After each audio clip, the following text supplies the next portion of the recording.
So here's the bad news. 1 in 5 startups fail before their second birthday. They fail for all sorts of reasons, management, cash flow, you name it.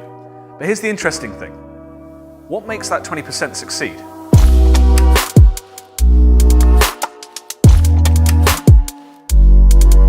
Welcome to Activate, our weekly look at building your startup business. This week we're going to be looking at one of the most interesting questions you will ask yourself as an aspiring entrepreneur. What makes a great business idea? Okay, before we move on, we need to answer one quick question.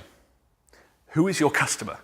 Now, your customer could be another business, it could be a friend, a stranger, it doesn't really matter.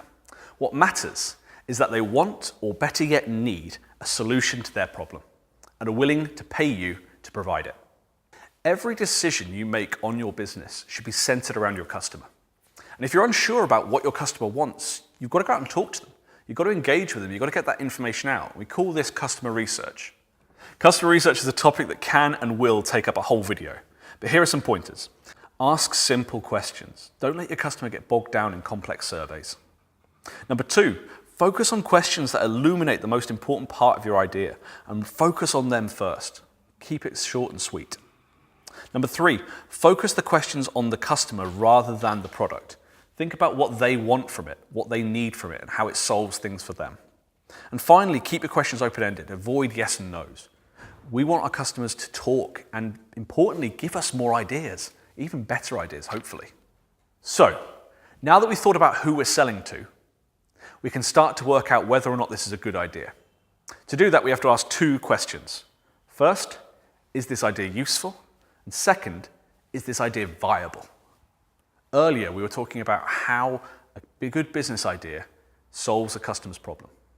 So we need to think long and hard about why this idea is more useful and a better solution than those that exist already. Think about what your competitors do. Can you learn something from them? How are you better than them? It's always important to remember you don't have to be cheaper. You don't have to be more effective. What you've got to be is better value. Either you deliver more or you cost less. That's what we want to look for. And this is where usability, usefulness, and viability cross over. Now, let's talk about viability. Viability is all about understanding the value your business idea will deliver, both to your customer and to you. So to your customer, you've got to think about what does it cost to solve this problem at the moment? How will my product solve it better? Will it provide better value? Will it give them more? Will it give them more value in their life in a sort of a more abstract manner? Or will it be cheaper? And for your business, you've got to ask, what will it cost to make this thing? What will it cost to deliver this service? And what can I reasonably charge? And this is really important because if you can quantify this, both for the customer and for you, you can work out whether or not your product will be able to make you a living, will be able to support you, will be able to be good. And so, with those 2 bits of information, your usefulness and your viability, you can make an informed decision about whether or not this business idea is worth taking forward. And we can, as a group, take our ideas forward and do more with them. So, in the next few weeks, we'll be going over all sorts of topics, going from business modeling to business planning, financing, the whole lot. But it all starts here. Is it a good idea? And hopefully you've got a bit more insight to that. See you next week.